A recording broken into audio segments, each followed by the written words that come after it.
Hello दोस्तों, स्वागत है आप सभी का स्टडी गुरु चैनल में। मैं रंजय कुमार।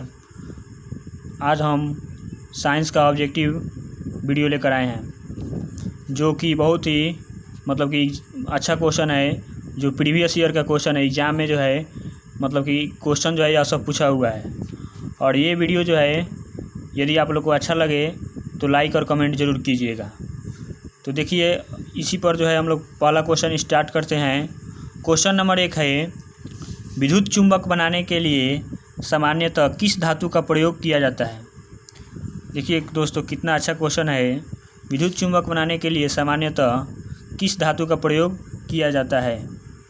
तो इसका आंसर होगा ऑप्शन सी, लोहा का उपयोग जो है हम लोग करते हैं। विद्युत चुंबक बनाने के लिए लोहा का उपयोग करते हैं। और एक और हम इसी पे बता दें कि चुंबकशीलता का जो मात्रक होता है हेनरी प्रति मीटर होता है। चुंबकशीलता का मात्रक हेनरी प्रति मीटर होता है, प्रति मीटर। उसके बाद 2 नंबर क्वेश्चन पे चलते हैं। 2 नंबर क्वेश्चन है, विद्युत धारा को मापने के लिए काम आने वाले उपकरण का नाम क्या है। बहुत अच्छा क्वेश्चन है और एग्जाम में कितना बार यह पूछा भी है। तो देखिए, क्वेश्चन है कि विद्युत धारा को मापने के लिए काम आने वाला उपकरण का नाम क्या है। तो इसका आंसर होगा ऑप्शन सी, ए मीटर से जो है विद्युत उपकरण को मापा जाता है, कि विद्युत धारा को मापा जाता है। उसके बाद देखिए, सो ऑप्शन ए है बैरोमीटर। बैरोमीटर के बारे में हम लोग जानेंगे कि बैरोमीटर से क्या होता है। तो बैरोमीटर से जो है वायु दाब मापा जाता है। बैरोमीटर से वायु और दाब मापा जाता है। उसके बाद देखिए, बी ऑप्शन है अल्टीमीटर। अल्टीमीटर से उड़ते हुए विमान की ऊंचाई मापी जाती है। उड़ते हुए विमान की ऊंचाई मापी जाती है। उड़ते हुए विमान की ऊंचाई मापी जाती है। और डी ऑप्शन है एनीमोमीटर। तो एनीमोमीटर से हवा की गति मापी जाती है। एनीमोमीटर से हवा की गति मापी जाती है। ठीक है ना। और एक और हम आप लोग को बता दें, एक फायदोमीटर होता है। फायदोमीटर, यह जो है फायदोमीटर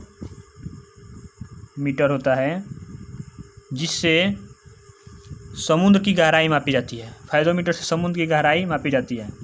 उसके बाद 3 नंबर क्वेश्चन पे चलते हैं। 3 नंबर क्वेश्चन है, 3 नंबर क्वेश्चन बोल रहा है कि माइका अवरक किस काम में लाई जाती है। अवरक जो है किस काम में लाई जाती है। तो 3 का आंसर होगा ऑप्शन बी, विद्युत उद्योग में। अवरक जो है विद्युत उद्योग में काम में लाई जाती है।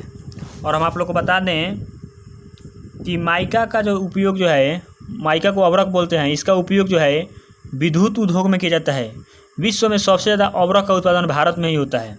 देखिए दोस्तों, भारत जो है अवरक के उत्पादन में नंबर 1 स्थान पे है। ठीक है ना। उसके बाद 4 नंबर क्वेश्चन पे चलते हैं। 4 नंबर क्वेश्चन है, हैजा का क्या कारण है। हैजा जो बीमारी है उसका कारण क्या है। तो हैजा का जो है किसके कारण होता है। हैजा जो है, तो हैजा जो है जीवाणु से जो है यह बीमारी होता है, जीवाणु से। ठीक है ना। और ये भी बता दें कि वह किस जीवाणु से होता है। तो हैजा विब्रो कलेरी नामक जीवाणु से होता है। विब्रो कलेरी नामक जीवाणु द्वारा होता है। और इसका संक्रमण जो है खाने की वस्तु तथा मक्खियों द्वारा फैलता है, हैजा। और इसका पहचान है उल्टी एवं दस्त। इस रोग के मुख्य लक्षण इसका जो है पहचान होता है उल्टी एवं दस्त होना, जो है इस हैजा का ही पहचान है। ठीक है ना। उसके बाद 5 नंबर क्वेश्चन पे चलते हैं। 5 नंबर क्वेश्चन है, निम्नलिखित में से कौन सा जीवाश्म ईंधन फॉसिल का एक उदाहरण है। फॉसिल फ्यूल का उदाहरण, जीवाश्म ईंधन का कौन सा उदाहरण है निम्न में से। तो 5 का आंसर होगा कोयला गैस। 5 का आंसर होगा ऑप्शन सी, कोयला गैस। ठीक है ना। इसी से जो है यही जो है जीवाश्म ईंधन का एक उदाहरण है। कोयला जो है पेड़ पौधा तथा जीवों के एक जीवाश्म का ही रूप है। कोयला के भंजक आसवन विधि से कोयला गैस बनाया जाता है। देखिए, मतलब कि कोयले के जो है भंजक आसवन विधि से ही जो है कोयला गैस बनाया जाता है। उसके बाद देखिए 6 नंबर क्वेश्चन पे चलते हैं। 6 नंबर क्वेश्चन है संवेग की वही इकाई है जो डैश की इकाई है, मतलब संवेग की वही इकाई है और किस चीज़ का मतलब संवेग का और उसका भी बराबर होता है, तो उसका जो होगा मतलब कि ऑप्शन सी होगा। संवेग और आवेग का इकाई जो है दोनों एक ही होता है, ठीक है ना। उसके बाद हम लोग चलेंगे 7 नंबर क्वेश्चन पे। 7 नंबर क्वेश्चन है पृथ्वी के केंद्र पर जी का मान हो जाता है, मतलब पृथ्वी के केंद्र पर जी का मान क्या होता है, तो पृथ्वी के केंद्र पर जी का मान जो है 0 होता है, ठीक है ना। आप लोग याद रखिएगा पृथ्वी के केंद्र पर जी का मान 0 हो जाता है। और एक बात आप लोग को बता दें, पृथ्वी के तल से ऊपर एवं नीचे जाने पर जी का मान घटता है। पृथ्वी के तल से ऊपर एवं नीचे जाने पर जी का मान घटता है। और एक बात बता दें आप लोग को, पृथ्वी की घूर्णन गति घटने से जी का मान बढ़ेगा तथा घूर्णन गति बढ़ने से जो है जी का मान घट जाता है, ठीक है ना। और पृथ्वी तल पर ध्रुवों पर जी का मान महत्तम होता है, मतलब ध्रुव पृथ्वी के जो है तल पर जो है ध्रुवों पर जो है जी का मान सबसे अधिक होता है तथा विषुवत रेखा पर इसका जी का मान जो है न्यूनतम होता है, ठीक है ना। इतना कुछ जान गए आप लोग एक क्वेश्चन में। उसके बाद 8 नंबर क्वेश्चन पे चलते हैं। 8 नंबर क्वेश्चन है प्रत्यावर्ती वोल्टता के परिमाण को घटाने के लिए प्रयोग में लाया जाने वाला ट्रांसफार्मर है। कह रहा है कि प्रत्यावर्ती वोल्टता के परिमाण को घटाने के लिए प्रयोग में लाया जाने वाला ट्रांसफार्मर कौन सा है, तो इसका आंसर होगा option B, step down transformer, step down transformer. इसके बाद हम लोग 9 नंबर क्वेश्चन पे चलते हैं। 9 नंबर क्वेश्चन है उस विद्युत धारा को जो नियत समय अंतराल के बाद अपनी दिशा बदल लेता है उसे क्या कहा जाता है, ठीक है ना। तो 9 का आंसर होगा ऑप्शन सी, उसको जो है हम लोग प्रत्यावर्ती धारा कहते हैं, ठीक है ना। एक बार और आप लोग बता दें, ऐसी धारा जिसकी परिमाण एवं दिशा समय के साथ बदलते हैं उसी को जो है प्रत्यावर्ती धारा कहा जाता है। ऐसी धारा जिसका परिमाण एवं दिशा समय के साथ नहीं बदलेगा उसको हम लोग दिश धारा कहते हैं, ठीक है ना। इस बात को आप लोग याद रखिएगा, प्रत्यावर्ती धारा किसे कहते हैं और दिश धारा मतलब कि जिसको जो मतलब कि विद्युत धारा को जो अपने नियत समय अंतराल के बाद जो है अपनी दिशा बदल लेता है उसी को जो है प्रत्यावर्ती धारा कहते हैं, और जो अपनी दिशा नहीं बदलता है उसको दृष्टि धारा कहते हैं, ठीक है ना। उसके बाद 10 नंबर क्वेश्चन पे चलते हैं। बहुत अच्छा क्वेश्चन है। 10 नंबर क्वेश्चन है बिजली घर से सप्लाई की जाने वाली वोल्टता को स्थिर रखने के लिए प्रयोग में लाई जाने वाली युक्ति कौन सी है। बहुत अच्छा क्वेश्चन है, एक बार और सुन लीजिए। बिजली घर से सप्लाई की जाने वाली वोल्टता को स्थिर करने के लिए प्रयोग में लाई जाने वाली युक्ति कौन सी है, तो इसका आंसर होगा ऑप्शन बी, ट्रांसफार्मर से ही जो है मतलब वोल्टता को स्थिर किया जाता है, मतलब अधिक और कम किया जाता है। आप लोग देखे होंगे कि जो मतलब हम लोग के घरों में बिजली आता है तो ये ट्रांसफार्मर से ही होकर के आता है, और ट्रांसफार्मर से ही जो है मतलब कि बिजली को जो है कम या अधिक उसको स्थिर किया जाता है, ठीक है ना। और एक आप लोग को बात बता दें, यहाँ पर ऑप्शन डी है जनरेटर। तो हम जनरेटर के बारे में आप लोग को बता दें, जनरेटर के बारे में कि जनरेटर जो है यह एक ऐसा यंत्र है जो विद्युत ऊर्जा को यांत्रिक ऊर्जा में बदल देता है, ठीक है ना। जनरेटर जो है विद्युत ऊर्जा को यांत्रिक ऊर्जा में बदल देता है। यह विद्युतीय चुंबक प्रेरण के सिद्धांत पर, यह जो है विद्युतीय चुंबकीय प्रेरण के सिद्धांत पर जो है कार्य नहीं करता है जनरेटर, ठीक है ना। उसके बाद देखिए, उसके बाद हम आप लोग चलेंगे 11 नंबर क्वेश्चन पे। 11 नंबर क्वेश्चन है, बहुत अच्छा क्वेश्चन है। खगोलीय पिंडों का अवलोकन करने के लिए प्रयोग में लाया जाने वाला यंत्र कौन सा है। बहुत अच्छा क्वेश्चन है, ध्यान से आप लोग सुनिएगा। खगोलीय पिंडों को जो है मतलब खगोलीय पिंड को जो है अवलोकन करने के लिए, उसके बारे में जानकारी प्राप्त करने के लिए जो है प्रयोग में लाया जाने वाला यंत्र कौन सा है, तो इसका आंसर होगा ऑप्शन ए, इसका आंसर होगा ऑप्शन ए, टेलीस्कोप, ठीक है ना। हम लोग याद रखेंगे, टेलीस्कोप से जो है खगोलीय पिंडों का अवलोकन किया जाता है, ठीक है ना। उसके बाद आगे हम लोग चलेंगे 12 नंबर क्वेश्चन पे। तो देखिए 12 नंबर क्वेश्चन है ओजोन परत का कार्य क्या है। इनमें से जो है इसमें ऑप्शन दिया गया है ओजोन परत का कार्य क्या है? तो देखिए ऑप्शन ए है सूर्य के हानिप्रद अवरक्त किरणों को पृथ्वी तक पहुंचाने से रोकता है। तो यह जो है नहीं होगा सही, मतलब सूर्य की जो है हानिप्रद अवरक्त किरणों को जो है पृथ्वी तक पहुंचाने से रोकता है, नहीं।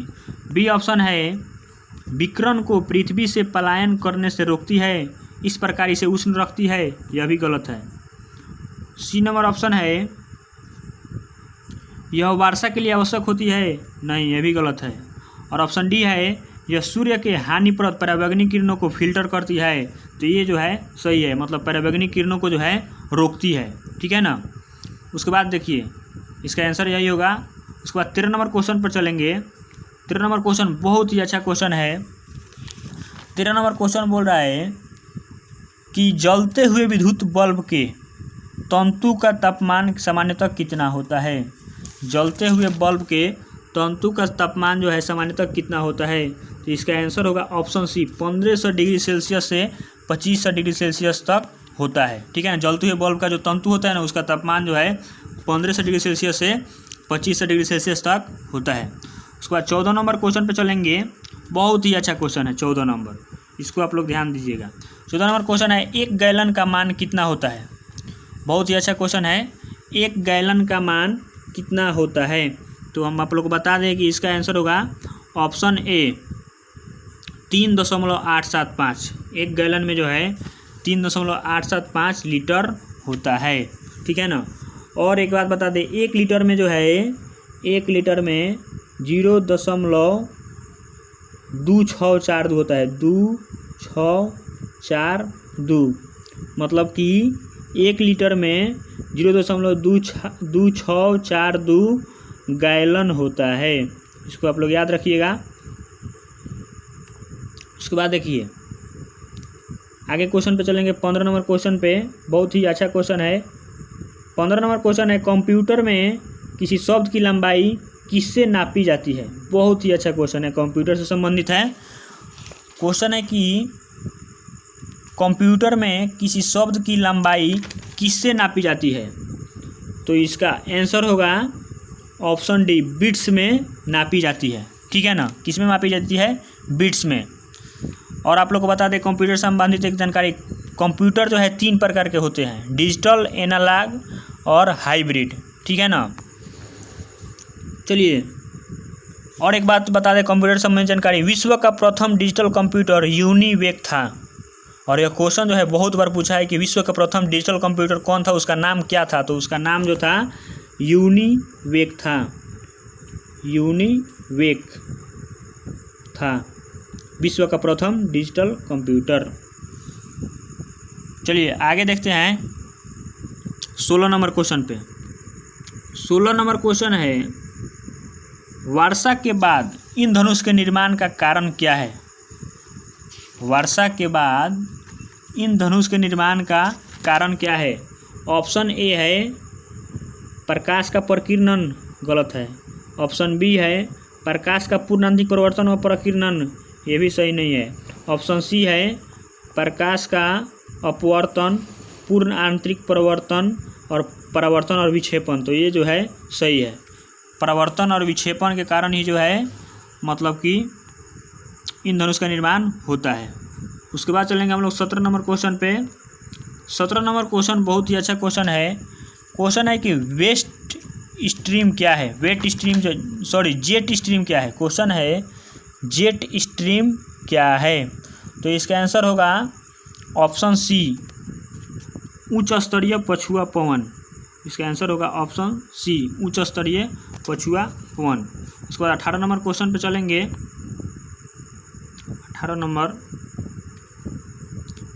क्वेश्चन है सुपरसोनिक, बहुत अच्छा क्वेश्चन है। सुपरसोनिक ध्वनि की गति से भी जो तीव्र गति होती है उसी को सुपरसोनिक बोलते हैं। विमानों की उड़ान के लिए जो है सर्वाधिक सुविधाजनक वायुमंडल का परत कौन सा है? और बहुत बार यह एग्जाम में जो है क्वेश्चन पूछा है, तो इसको जो है हम लोग विशेष ध्यान देंगे इस क्वेश्चन पे। मतलब कि एक बार हम आप लोग को और समझा दें। क्वेश्चन है कि मतलब कि विमानों के लिए जो है मतलब कि उड़ान भरने के लिए सबसे मतलब कि सुविधाजनक वायुमंडलीय परत कौन सा होता है? तो इसका आंसर होगा ऑप्शन ए समताप मंडल जो है मतलब कि जहाज़ों के लिए, वायुयानों के लिए जो है मतलब कि उड़ान भरने के लिए सुविधाजनक होता है, सुविधाजनक परत होता है। तो इसका आंसर होगा समतापमंडल, इसको याद रखेंगे। उसके बाद 19 नंबर क्वेश्चन पे चलते हैं, और बहुत ही अच्छा क्वेश्चन है ये भी। 19 नंबर क्वेश्चन है, रात्रि का अंधापन किसकी कमी से होता है? बहुत ही अच्छा क्वेश्चन है। रात्रि का अंधापन जो है किसकी कमी से होता है? तो इसका आंसर होगा ऑप्शन बी, विटामिन ए की कमी से जो है मतलब कि अंधापन हो जाता है। इसको हम लोग जो है रतौंधी भी बोलते हैं। और विटामिन ए के बारे में हम आप लोग को बता दें कि इसका खोज जो है मैकुलन ने किया था। विटामिन ए का खोज मैकुलन ने किया था। और ये जो है विटामिन बी का भी खोज किए थे।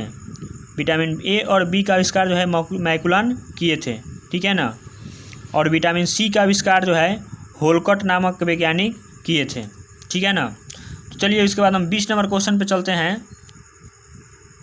20 नंबर क्वेश्चन है, निम्नलिखित में से किस कंप्यूटर भाषा का मुख्यतः वाणिज्यिक कार्य में प्रयोग किया जाता है? मतलब कंप्यूटर का किस भाषा का जो है उपयोग जो है वाणिज्यिक कार्यों में किया जाता है? कंप्यूटर से संबंधित क्वेश्चन है, बहुत ही अच्छा क्वेश्चन है।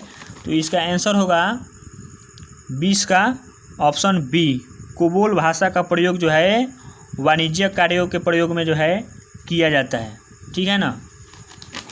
तो इसके बाद हम आगे चलते हैं। 21 नंबर क्वेश्चन है, और बहुत ही अच्छा क्वेश्चन है। दही को भिगोकर मक्खन निकालने की विधि में भौतिक के किस सिद्धांत का उपयोग होता है? मतलब कि दही से जो है हम लोग मक्खन निकालते हैं, तो भौतिक का जो है किस विधि का उपयोग करते हैं, किस विधि के द्वारा जो है उसको मतलब अलग किया जाता है? तो इसका आंसर होगा ऑप्शन सी, अपकेंद्रीय बल के कारण ही जो है, अपकेंद्र बल के कारण ही जो है दही से मक्खन अलग किया जाता है। और एक और आप लोग को बात बता दें, जब कोई वस्तु किसी वृत्ताकार मार्ग पर गमन करता है तो इस बल को ही जो है अभिकेंद्रीय बल कहा जाता है। इसको अभिकेंद्रीय बल कहते हैं, अभी अपकेंद्रीय नहीं। लेकिन अपकेंद्रीय बल की दिशा अभिकेंद्रीय बल के विपरीत दिशा में होती है। कपड़ा सुखाने वाला मशीन, दूध से मक्खन निकालने की मशीन, यह सभी जो है अपकेंद्रीय बल पर ही जो है कार्य करती है, ठीक है ना। इतना बात आप लोग जाने इस क्वेश्चन से। उसके बाद चलते हैं हम 22 नंबर क्वेश्चन पे। 22 नंबर क्वेश्चन है, बहुत ही अच्छा क्वेश्चन है। देखिए, और कितना बार अभी क्वेश्चन जो है पूछा हुआ है, तो इसको जो है थोड़ा ध्यान से आप लोग देखिएगा। 22 नंबर क्वेश्चन है, मात्रकों की अंतर्राष्ट्रीय पद्धति एसआई कब से लागू किया गया? मतलब मात्रकों की जो है अंतर्राष्ट्रीय पद्धति एसआई, मतलब एसआई में जो है किसी चीज़ के मात्रक निकालते हैं, यह जो है अंतर्राष्ट्रीय पद्धति है। मतलब कि यह मतलब कि सभी देश में यही जो है मतलब कि पद्धति है। तो यह कब से लागू की गई थी? तो इसका आंसर होगा ऑप्शन ए, 1971 ईस्वी से, ठीक है ना। उसके बाद हम 23 नंबर क्वेश्चन पे चलते हैं। बहुत ही आसान क्वेश्चन है। 23 नंबर क्वेश्चन, निर्वात में प्रकाश की चाल कितना होता है? तो इसका आंसर होगा ऑप्शन सी, 3 × 10⁸ मीटर प्रति सेकेंड, ठीक है ना। उसके बाद आगे चलते हैं 24 नंबर क्वेश्चन पे। बहुत अच्छा क्वेश्चन है। क्वेश्चन है कि अगर एक कमरे में एक चालू रेफ्रिजरेटर के दरवाजे खुले छोड़ दिए जाएं तो क्या होगा? मतलब कि अगर हम लोग के घरों में जो है फ्रिज होता है, रेफ्रिजरेटर होता है, अगर उसका दरवाज़ा अगर अचानक खोल दिया जाए तो कमरा का ताप पर क्या प्रभाव पड़ेगा? ऑप्शन ए है कमरा रेफ्रिजरेटर के भीतर के ताप से ठंडा हो जाएगा। मतलब कि कमरा जो है रेफ्रिजरेटर के अंदर के ताप से क्या ठंडा हो जाएगा?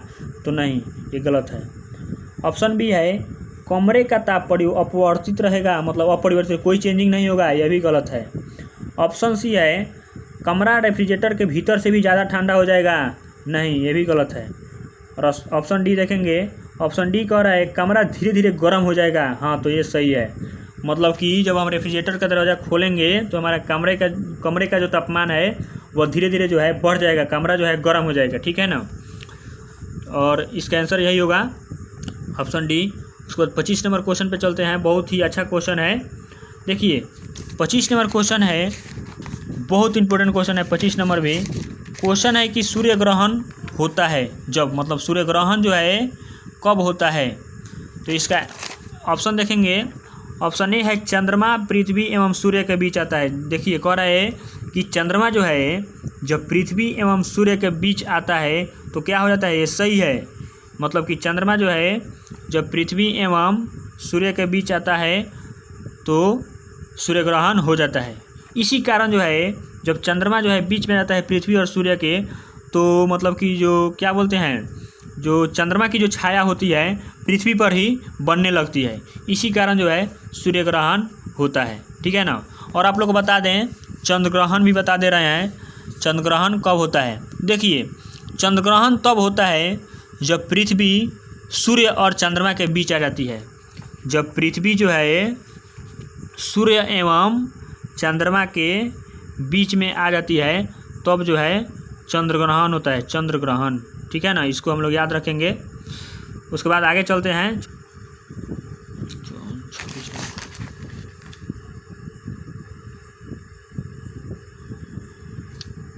देखिए 26 नंबर क्वेश्चन है, प्राथमिक रंग क्या है, ठीक है ना।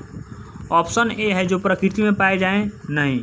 ऑप्शन बी है जो अन्य रंगों के मिश्रण से उत्पन्न नहीं किए जा सकते, ये जो है सही है, ऑप्शन बी। मतलब कि वह जो है अन्य रंगों के मिश्रण से जो है उत्पन्न नहीं किया जा सकता है, ठीक है ना।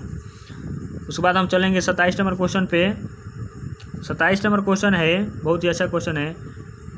जीवाश्म की आयु ज्ञात करने के लिए प्रयुक्त रेडियोधर्मी वाला तत्व कौन सा है, तो इसका आंसर होगा ऑप्शन डी, कार्बन 14 से जो है जीवाश्म की आयु ज्ञात की जाती है, ठीक है ना। यह रेडियोधर्मी वाला तत्व कार्बन 14 है जिससे जो है मतलब कि जीवाश्म की आयु ज्ञात की जाती है।